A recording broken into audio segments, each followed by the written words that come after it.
I've always wanted to be a police officer. Even as a child, I wanted to be in, law enforcement. It's not what you expect at all. You definitely have to have a passion for helping people in order to work in the field.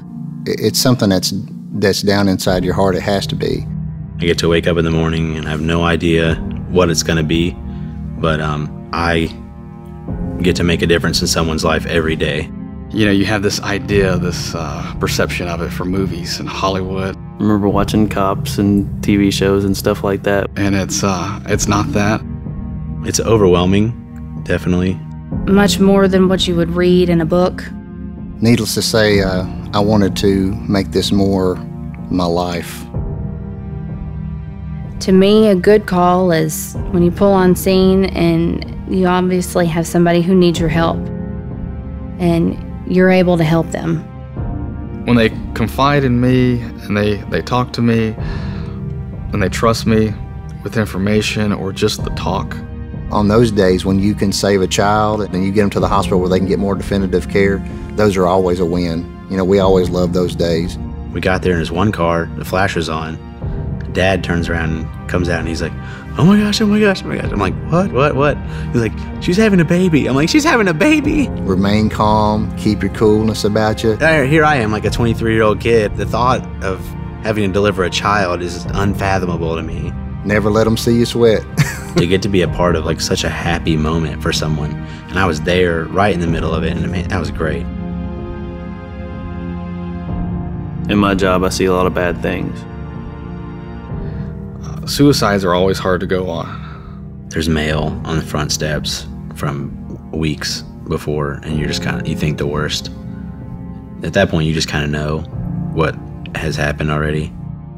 It's sad that hope can diminish that quickly in people. We were sent out to a gunshot victim, self-inflicted, as an elderly man. Some of them is harder than others. Some calls, some scenes are harder, especially when they involve kids, small kids. 6-year-old child got ran over by a car and killed, actually. I was friends with the family. And there was nothing we could do. He was already gone. It was hard.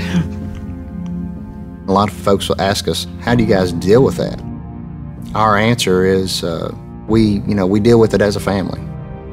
Everybody at my police department, everybody's my brother and sister. We all depend on each other, and there's nothing like having that feeling of being around your work family.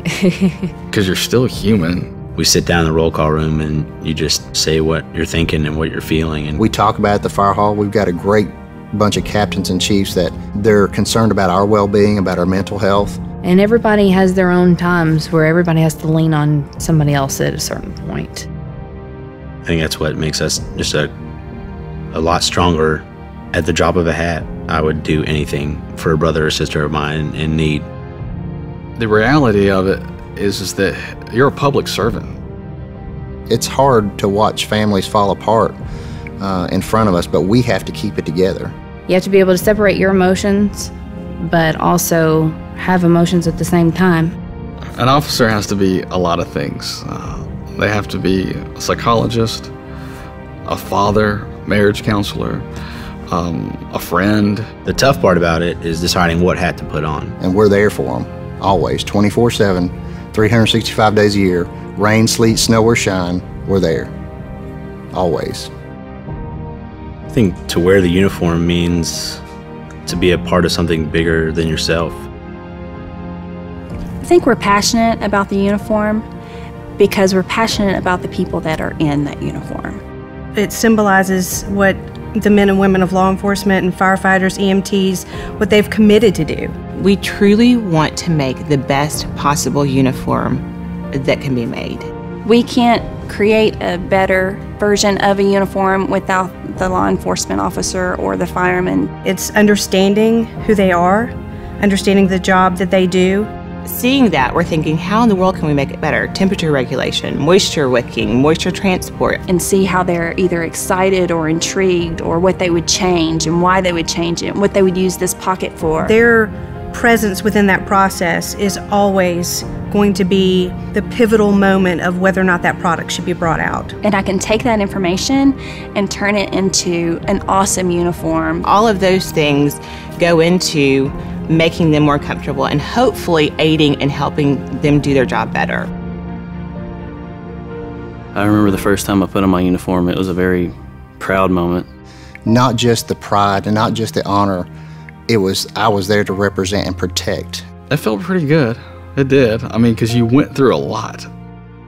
You know, I worked hard to be where I'm at, and it makes me proud to be able to put it on every day. I think to wear the uniform that so many people have worn before me and will continue to wear after me, and I'm just a small link in that chain. That's something that drives us all deep down, is that this is their everyday life. Just to be a part of this, just to be a part of it just a little bit, is so fulfilling. It makes you want to come back again, to pursue it in a relentless way and do more. We owe that to them.